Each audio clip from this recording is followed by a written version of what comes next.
حسن، يعني خلينا ندخل معاك في بعض النقاط. اولا، تمرد منذ قليل اعلنت دعوه للاحتشاد حتى نهايه رمضان.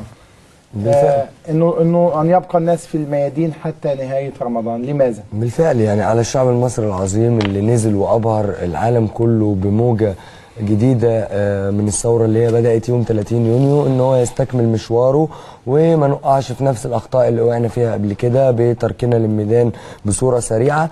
بالاضافه الى لابد من قطع الفرصه على جماعه الاخوان المسلمين اللي بتحاول تنفذها دلوقتي، وهي توريط القوات المسلحه المصريه في الصراع السياسي مره اخرى، في رسائل كاذبه وتعتبر رسائل ساذجه بيحاولوا يطلعوها ان القوات المسلحه فيها انشقاق، وان مش عارف ثوره الغضب الاسلاميه الكبرى، ومش عارف حاجات من هذا النوع بتحاول